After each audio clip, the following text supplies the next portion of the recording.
Qui ont de nouveau touché le pays, un torrent de pluie dans le sud-ouest et le centre. L'Ardèche, Lyon, l'Ain ont été touchés. Des vents violents et de la grêle qui ont surpris les habitants. On fait le point avec Sophie Chevalreau et nos équipes sur le terrain. Cela s'est joué à quelques centimètres. Alors que cette voiture roule sur cette départementale hier soir, une vingtaine de peupliers déracinés par la tempête s'abattent sur la chaussée. Antonin, le conducteur, a frôlé la mort. Il y avait vraiment un temps abominable, on voyait rien, même pas 2 mètres. Et puis j'ai juste vu un arbre tomber devant moi. J'ai juste eu le temps de reculer pour éviter de me prendre les autres. Et là, il y en a 2 qui sont restés, c'est les seuls qui ne sont pas tombés. Et sinon, ils m'auraient écrasé, quoi. Voici les trombes d'eau tombées sur l'Ardèche hier soir. 10 jours de pluie en quelques heures. Le département a également été frappé par un fort coup de vent. Ce matin, les habitants de Pros sont encore hagards, témoins d'une scène difficilement imaginable. C'était l'apocalypse, quoi.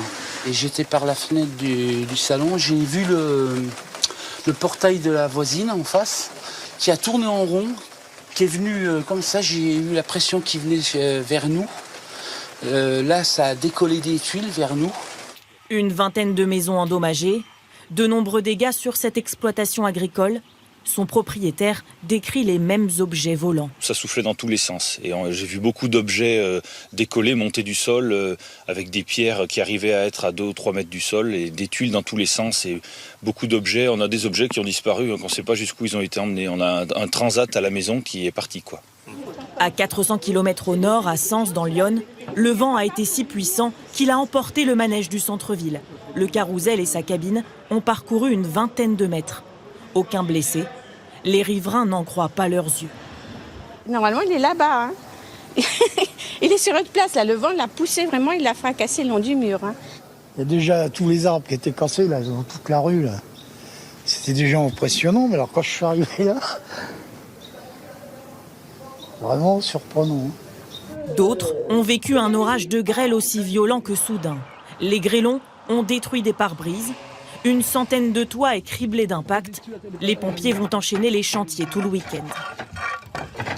Si vous deviez faire un état des lieux de la situation, qu'est-ce que vous diriez ? Catastrophique. Je suis un habitant du village aussi, qui habite un petit peu plus bas. Et donc, beaucoup de dégâts. Les intempéries ont également causé de nombreuses coupures d'électricité. À Châtillon-sur-Chalaronne, ce poteau en béton portant le transformateur local a été arraché. 20 familles n'ont plus de courant. À Vichy, des arbres se sont abattus sur des caténaires et ont temporairement interrompu une partie du trafic ferroviaire entre l'Allier et le Puy-de-Dôme. En Lozère, un camping municipal qui accueille des enfants a dû être évacué sur la commune de Benassac. Et dans l'Aveyron voisin, l'alerte est maintenant levée, mais 2500 foyers sont toujours privés d'électricité. Les dégâts sont nombreux, vous allez le voir. Sur place ce matin, Stacy Petit et Jean-Marc Lucas. Impossible de rester à l'intérieur. Les grêlons sont accumulés, tout s'est écroulé. Hier soir, le plafond du salon a cédé aux fortes pluies et à la grêle. Cette chambre n'a pas été épargnée non plus. On a eu des grêlons gros comme des balles de tennis. Et quand c'est tombé, ça a tout traversé. Et l'eau, après, il a plu pendant plus de 2 heures. On a mangé 2-3 orages d'affilée, de la pluie. Et ça s'est accumulé. Le poids a fait que tout est tombé, quoi. Ce logement qu'il occupe depuis plus de 20 ans, Eric a dû le quitter avec sa femme et son fils à 3 heures en pleine nuit. Je suis dégoûté. Mais bon, c'est comme ça. C'est la vie. Hier soir, dès 21h, des pluies torrentielles inondent cette artère principale de Decazeville. En 10 minutes, d'énormes grêlons s'abattent sur la ville et ses environs, jusqu'à 6 cm de diamètre. Ce matin, Valentin en constate les dégâts. La carrosserie, elle a pris un peu. Et après, en faisant le tour, mon pare-brise, du coup, a pris aussi. Pare-brise cassé, infiltration dans les murs ou toitures endommagées. Les interventions sont toujours en cours dans l'ouest de l'Aveyron. Chez les habitants, comme chez les commerçants. On s'est aidés les uns les autres à faire tout ce qu'on a pu. Les gamins, parce qu'ils avaient des Vélus cassés, ils étaient dans la peur. Les gens étaient dans la rue parce qu'ils ne savaient plus ce qui se passait. Et voilà, ça a été vraiment une nuit un peu d'horreur. J'avais de l'eau jusqu'à là. Avec l'aspirateur, j'allais éponger 20 litres. Elle est passée par le faux plafond là-bas. Il y a des vêtements qui ont été mouillés. Pas beaucoup, j'ai eu de la chance. En tout, les pompiers ont été mobilisés.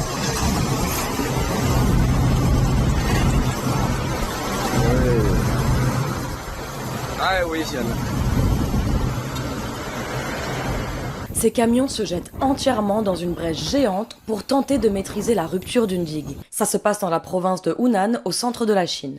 La digue a cédé autour de 18h le 5 juillet dernier sur la rive du lac Dongting, créant d'abord une brèche de 10 mètres de large. Des camions ont été littéralement envoyés dans la faille pour colmater la fuite.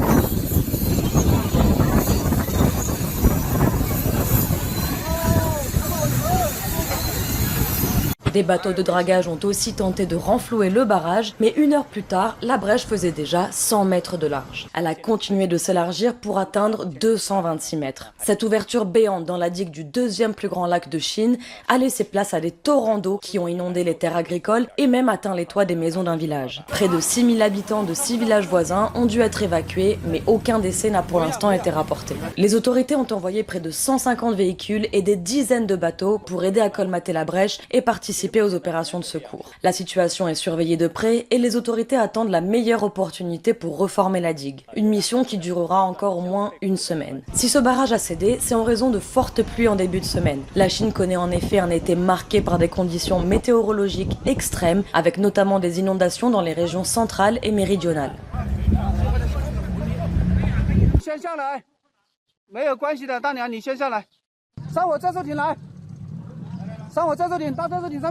Pour les scientifiques, ça ne fait aucun doute. Ces phénomènes Beryl, accompagné de vent à 230 km/h, frappe en ce moment la Jamaïque. Les autorités ont demandé à toute la population de se mettre à l'abri. Jeanne Cancard et Flora Monbec. Certains arbres commencent à céder sous la force du vent. Sur les côtes, des vagues de plus en plus puissantes. Depuis 1 heure, l'ouragan Beryl frappe la Jamaïque. Nous avons pu joindre des habitants qui ont encore du réseau, mais dans quelques heures, l'île pourrait être coupée du monde. On n'a pas le droit de sortir de la maison de 6 heures ce matin pour toute la journée. J'ai sécurisé les fenêtres et les portes de ma maison pour prévenir tout dommage causé par les vents violents. Plus tôt dans la journée, à 800 km de là, c'est la République dominicaine qui a été balayée par l'ouragan. Des vagues de plusieurs mètres de haut atteignent ici un panneau électrique. Et dans les rues, sème la panique.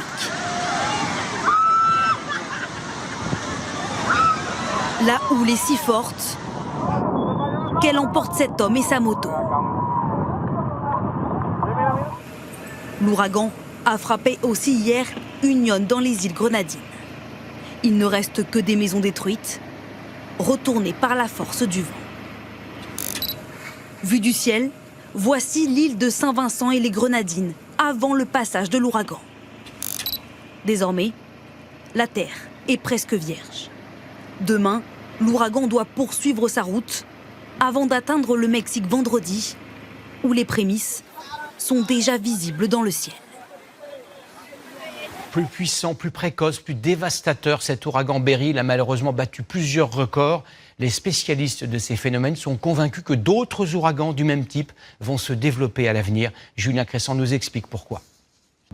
Un monstre déchaîné, lancé à toute vitesse sur des îles 10 fois plus petites que lui. Jamais un cyclone n'aura gagné en intensité aussi vite à cette période de l'année.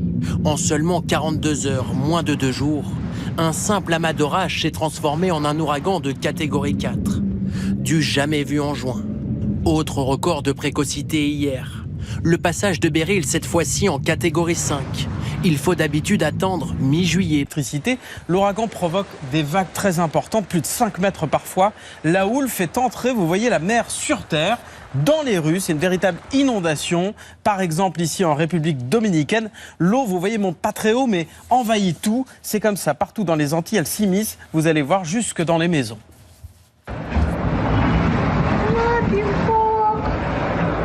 Oh my God!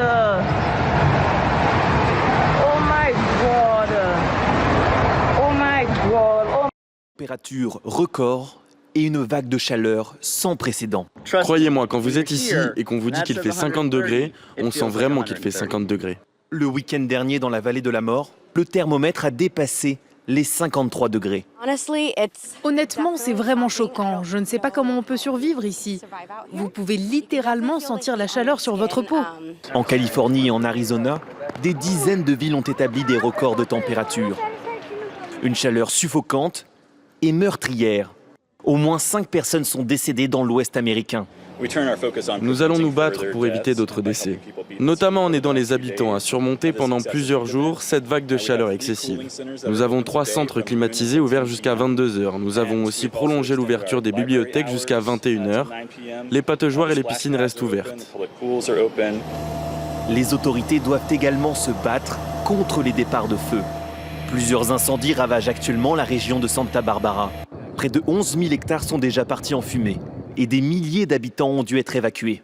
C'est tellement hors de contrôle. On pouvait voir ces langues de feu dans toutes les directions. Une chaleur qui frappe également la côte Est. Ce pont tournant centenaire est resté bloqué pendant plusieurs heures. La chaleur a dilaté certaines pièces métalliques. Il a fallu l'arroser pour le refroidir. Cette vague de chaleur devrait se poursuivre toute la semaine. Les alertes canicules concernent plus de 160 millions de Une tornade puissante assombrit le ciel de cette petite commune de l'Iowa. En quelques secondes, elle fait voler en éclats le toit de ce hangar. Et la tôle devient alors un amas de plumes, prise au piège dans le vent tourbillonnant. Un chasseur de tornades filme. À ses côtés, son ami est terrifié. S'il te plaît, Jordan, on y va, maintenant. Jordan! Le centre des États-Unis a affronté toute une série de tornades, comme des murs qui se dressent au beau milieu des routes. Happé par le vent, ce poids lourd est projeté sur la voie d'en face et finit sa course dans le fossé. Immédiatement, des automobilistes viennent porter secours au conducteur. Scène similaire sur cette autre route du pays. Un camion couché sur la chaussée. L'homme qui filme descend sans hésiter pour venir en aide au chauffeur. Par chance, il semble indemne. 2 États sont particulièrement touchés par ces tornades, le Nebraska et l'Iowa. Et dans leur sillage, les monstres tourbillonnants ont laissé d'importants dégâts. Voici Elkhorn, une commune de 6 000 habitants. Des quartiers entiers sont ravagés. Ici, tous racontent le choc au moment du passage des vents violents. J'allais récupérer mes enfants et d'un coup les sirènes se sont déclenchées. On est rentré à la maison aussi vite que possible. J'ai emmené mes bébés au sous-sol. Là, on a entendu que tout volait autour de nous. C'était effrayant, effrayant. Partout, des maisons éventrées qui dévoilent l'intimité de ses habitants. Là, c'est la chambre de mon fils. Je lui avais dit d'aller dormir chez sa mère et je suis bien content qu'il l'ait fait. Un bilan provisoire fait état d'au moins 6 blessés seulement.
People are struggling to find food that hasn't gone bad. Hospitals are diverting patients to an NFL stadium, and in some places, the line to fill up your tank is hours long. It is, hell on earth here in Houston. This all started when Hurricane Beryl made landfall on Monday. But Texas is no stranger to storms, even hurricanes. It's really what happened next that made things go from bad to miserable. Let's go through it. Spot for people in need of food and water. The storm wasn't nothing compared to this here. We have no way to keep our food cold, so that's why I have the ice. Some people are relying on generators to keep things running, but most generators run on gas. And right now, gas stations in Houston are either closed or completely swamped. Only one pump at this gas station is currently pumping, and they're going to be out soon. I don't know if all these cars are even going to be able to fill up. Houston, Texas. A little out of control. I mean, look at this. No freaking fuel.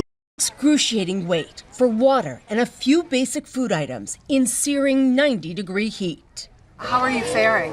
It's been hard. It's been hard. Like yesterday, all of our food ruined the day before yesterday, so we haven't eaten since the day before yesterday.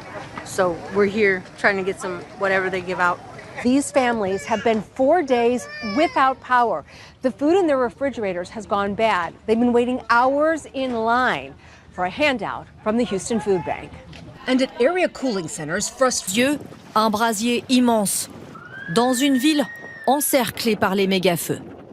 À West Kelowna, l'état d'urgence a été décrété et des milliers de personnes continuent à fuir. Cette année, le feu est vraiment plus effrayant, car il n'a jamais été aussi proche des maisons. Réfugiés d'un pays en proie aux flammes. Voilà 3 mois que le Canada brûle. Jamais il n'avait fait face à des incendies aussi longs et destructeurs. Déjà 14 millions d'hectares de forêt partis en fumée, un record. Rapporté au territoire français, cela représente près d'un quart du pays rayé de la carte. À quoi sont dus ces méga-feux ? La sécheresse, mêlée à des épisodes orageux et des vents violents, voilà ce qui crée les premières étincelles au printemps dernier. Des feux aussi précoces, c'est là-bas un phénomène inédit. Un cumul aussi d'un été particulièrement chaud. Ce mois de juillet est le plus chaud jamais enregistré sur le globe. Et ça a un impact évidemment sur l'incendie qui ne peut pas refroidir la nuit. Donc c'est des phénomènes qu'on ne peut pas arrêter. Comment la lutte s'organise-t-elle ? Difficilement. Les zones ravagées par les incendies sont immenses. Pour les pompiers canadiens, impossible d'être partout, alors les autorités interviennent seulement là où les risques sont les plus élevés. Ils vont gérer ces incendies sans pour autant chercher quelquefois à les éteindre parce qu'ils n'ont pas, entre guillemets, un territoire qui leur permet forcément de lutter. Il n'y a pas de voie de circulation, donc ils ont simplement les voies aériennes. Comme toutes les parties du monde proches des pôles, le Canada est particulièrement touché par le réchauffement climatique. Ces méga-feux pourraient se multiplier et s'intensifier dans les prochaines décennies.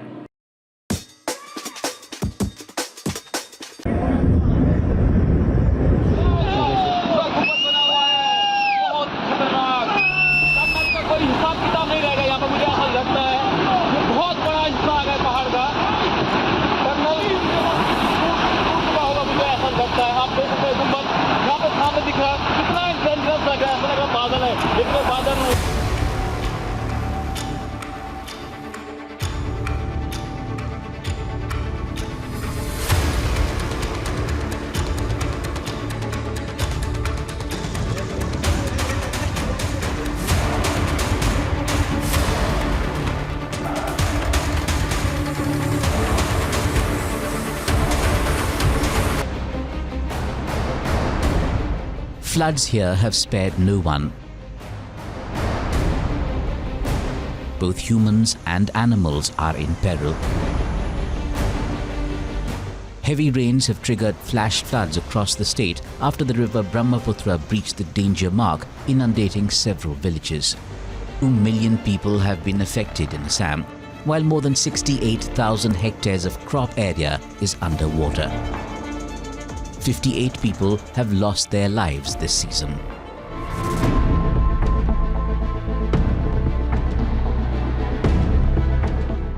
Adjacent to Assam, even in Bangladesh, the flood situation has worsened due to continuous rain and upstream water flow from India, leaving another 2 million people marooned.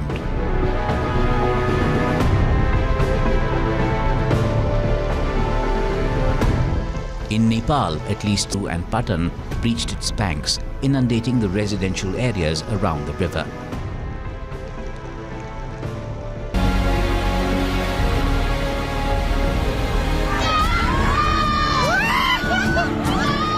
Bihar, which is already witnessing monsoon havoc, is now staring at a bigger problem. The state is now on high alert as massive floods sweep through swaths of India, Nepal and Bangladesh. Bigger questions linger. Les habitants du quartier Pompage à Kinshasa tentaient de récupérer leurs biens de valeur alors que les inondations ont dévasté la région. Ces inondations ont contraint nombre d'entre eux à se déplacer vers d'autres zones, mais des habitants vivant le long du fleuve Congo n'ont nulle part où aller. Tous ceux qui avaient la possibilité de quitter cette zone sont partis, mais nous restons ici parce que nous sommes au chômage et que nous n'avons pas les moyens de partir. Nous souffrons vraiment ici. J'ai 5 enfants. Mon voisin est également resté avec son épouse et ses enfants dans leur maison inondée. En décembre de l'année dernière, de fortes pluies ont provoqué une montée importante du niveau du fleuve Congo, avec des déversements dans des zones résidentielles. Beaucoup de maisons et de magasins sont submergés. C'est ici que nous gagnons notre vie. Nous avons des femmes et des enfants, mais nous avons perdu notre travail. Nous demandons à notre président de nous aider. Les inondations ont endommagé de nombreux biens et fait craindre la propagation de maladies transmises par l'eau. Il y a à peine 2 mois, toute cette zone était une terre aride sur laquelle les gens vendaient de la nourriture et du charbon de bois.